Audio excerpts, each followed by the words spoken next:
guys! Magandang gabi! Welcome back po dito sa Gandara SRU channel for Showbiz Update. Andito na naman nga po akong muli nagbabalik. Ang nagmamaganda ninyo kachismosang Kim Pao, wala na nga pong iba si Gandara upang maghatid sa inyo ng latest update and fresh happenings patungkol kay Kim Chiu and Paula Avellino. And para sa gabi nito, ayan, pero puro good news muna ang atin pong balita. Kasi deserve natin ng magagandang balita after po ng pang-Alaska ng ilan sa atin. Napilit tayong pinapalobat. Pero wag ka, fully charged po ang mga Kim Pao. Kaya hindi nyo kami mahihila pababa. Ayan. Pati po fandom, kanila na pong winawasak, hindi lang tambalan nila Kim and Paolo. Kanila masyadong matigas ang Kim Pao. Masyadong makapal na pader na hirap ng banggain. So, fandom na lang daw ang tirahin. Kasi once na ang fandom ang kanilang tinira, susunod na ang Kim Pao. Gandang strategy, no? Pero good luck. Kung kaya nyo, charot. Anyway, bago tayo mag-start sa mga di pa nakaka-subscribe sa ating channel, maaari lamang na pindutin po ninyo subscribe button at notification bell na nariyan sa baba para mag-updated po kayo at ma-notify tuwing may bago tayong chika at balita hinggil sa Kim Pao. Basta mga balita na may kinalaman kina Kim Chiu and Paula Avellino, sagot na natin yan. So, unahin nga po muna natin ang komento ni Ma'am Carmelita Rosales. Shoutout po sa inyo, magandang gabi. So, ito muna yung pag-usapan po natin, ha, mga madam. So, sabi niya rito, nagalit si Derek Loren. Pumasok sa dressing room si Kim. Nalaman ni Derek Loren, nagalit si Derek Loren. Band sila sa studio. Tapos pumunta sa shooting venue at nagkagulo. Sana ipasok ulit, makulong ulit. Kawawa si Kim. Naghirap siya sa pamilya niya. Ganyan pa ang gagawin nila sa kanya. May naiwan pa ba sa bank account ni Kim? Abay, grabe naman nga yung napaka-detalyado naman ang nalalaman nyo, Ma'am Carmelita Rosales. Sino yung source nyo? Pakibulong naman po. Charot. So, ayan. Pati ba naman bank account ni Kim kailangan nyo pantanungin? So, natatawa na lamang ako kasi masyadong detalyado yung nalalaman nyo. Wala nga po nag-spoil kung ano nga ba ang naging problema nung magkapatid. Okay? Mga hula-hula lamang po ang lumalabas sa social media, spekulasyon, haka-haka, kuro-kuro. So, tungkol dito, ayan, bahala kayo sa buhay nyo, charot. Kung ako ba tatanungin niyo ng aking opinion about this, no comment po ako. Kasi, tungkol na po ito sa pamilya ni Kim Chiu. I mean, family matters po yan. And alam ko, mababasa rin po ito. And kahit hindi ko to basahin sa inyo, mababasa to ng marami nating commenters. Lalo na yung mga keyboard warriors dati na talaga naman pong iniisa-isa bawat comment. Kaya ngayon pa lang nais kong sabihin sa inyo na i-exclude natin yung atin pong mga sarili dito sa family matters na yan ni Kim Chiu. Kasi family is everything to Kim. Alam niyo, napakahalaga ng pamilya para po kay Kim Chiu. And kung mahal niyo si Kim Chiu, hindi niyo hahayaan na masaktan siya sa pangingialam natin. Ano po?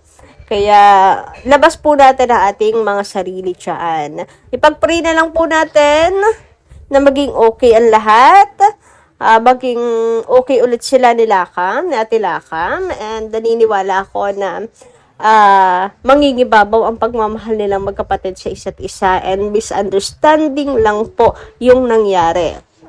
So, about dito sa detalyado na to, masyadong detalyadong comment niyo ay masasabi ko fake news, okay? Kasi masyadong detalyado na para bang alam niya yung buong pangyayari. Samantala, sabi naman ni Ma'am Norma Dayag, Ma'am Norma Dayag, maganda rin gabi. Sabi niya, ganda ng araw sa iyo. Very happy ako sa updates mo kasi at least nakaunawa na ako sa kanilang dalawa. Kaya nga, Pao, huwag mong ipahiya si Kimi at you must be proud of her. Kasi naiiba siya. At siya ay may busilak na puso at hindi siya two-timer. Alam niyo about sa you should, you must be proud of her na sinasabi niyo, Ma'am Norma Dayag. I think so. Kasi, palagay ko, sobrang proud talaga ni Paolo kay Kim. Gustong-gusto niyang ipagsigawan. Naalala niyo yung pinagsigawan niya na, na mahal kita? Na pinigilan siya ni Kim Chiu. Naalala niyo yon? So, doon pa lang gustong-gusto niyang ipagsigawan si Kim eh. 'Di ba? Anyway, eto nga, totoo yan, napakabusilak at naiiba si Kim Chiu sa lahat. Dagdag pa ni Ma'am Norma Dayag, kaya pa huwag mo nang pakawalan si Kim. Kasi mga seniors, with our prayers, ay di na sila matitibag. Gandara, alam mo, birthday ni na Mama Mary, nagsimba ako. Birthday ni Mama Mary, nagsimba ako at pinagdasal ko silang dalawa na birthday gift mo na sa akin, Mama Mary, kasi birthday ko rin ay ang kaligtasan ng aking mga anak, Apo at Kim Pao. At ang pagmamahal nilang dalawa ay di magbabago, lalong-lalo na si Paolo. Grabe, kasama po si Paolo and Avelino and Kim Chiu, no? Yes, Gandara. Nativity of the Blessed Virgin Mary ay birthday ko. Kaya tumatago sa puso ko yung dasal ko sa kanilang dalawa na for real na sila at hindi naiiyak si Kimi. Ganyan ko siya kamahal, gaya sa mga anak ko at apo. Kahit di namin kaano-ano si Kimi. Kasi motherly instinct, napipil ko sa kanya. Lalo na ngayon, not in good terms sila ng kapatid na sila Cam. Kaya gandara naawa ako kay Kimi. May matatakbuhan pa siya na magpapagaan ng problema niya. Si Paolo. Kaya Paolo, thank you, TOY, sa lahat ng iyong pag-alalay kay Kimi, sa lahat ng mga problems niya. Gandara, ganyan siguro ang buhay ni Kimi. Nasa lahat ng tagumpay niya ay may kaakibat na lungkot. Kaya nga, yung dasal namin na hanggang sa paghinto niya sa karir niya, ay tatahimik na ang buhay niya na nasa piling na lalaking tunay at wagas na pagmamahal sa kanya. God bless them both. So with all their legit fans, vloggers, seniors, families, and Aki, to God be all the glory. Grabe naman nga yung maging tahimik na yung buhay niya kasama yung lalaking wagas at tunay yung pagmamahal sa kanya. Uy, grabehan nga yun. Yung mamuhay na sa simpleng buhay, alam niyo yung tahimik na buhay, nagbi-business na lamang. Ano po? Anyway, sana ay matupad nga yan. Pero kailan? Mahal na mahal ni Kim Chiu yung pag-arte. Kaya parang malabo rin na maiiwan niya or iwan niya ang mundo ng showbiz. Pero na lang talaga kung maglaylow na yung kanyang career. Pero sa ngayon, malabo po ata mangyari pa yun. Anyway, dito naman tayo sa ating pinakasentro ng update about nga dito sa sapatos ni Kim and Paolo. Ayan, may napapansin nga daw ba kayo sa kanilang dalawa?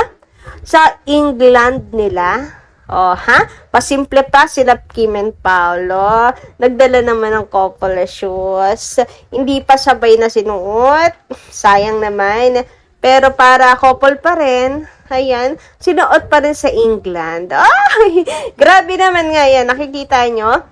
Parang bago lang to sa paningin ko. Bago kaya to, bago mabili. Ito kaya yung shinapping nila. Shinapping. Pero ito yung nag-jogging sila ni Kim and Paolo So, ewan. But, ayan, ang importante is naka-couple sila at nasoko yan ng mga fans. So, diba, bongga naman talaga. Pasimple pa ang Kim Pao Anyway, eto naman guys, ang aabangan natin sa September 13 and 14. Ayan po. At mapupuno ng kilig ang ating weekend.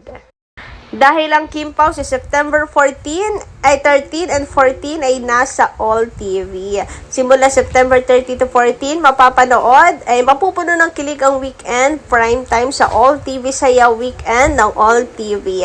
Ayan, ang oras po ng What's Wrong with Secretary Kim ay 7:15 p.m. Ayan po ang update ng Hola PH. Ito yung mga kasamahan na mapapanood po sa All TV, TV Patrol, ang Rainbow Rumble, What's Wrong with Secretary Kim, MMK, and Rated Corina. So, ayan. Abangan po natin, guys, para sa mga naboboring, napanood na lahat.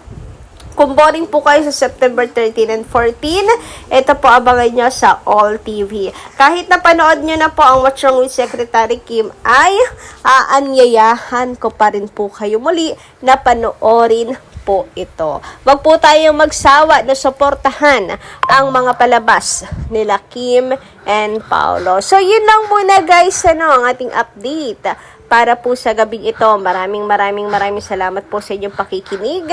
And kita-kits po muli tayo sa mga susunod nating chikas patungkol sa Kim Pao. Maraming pong salamat!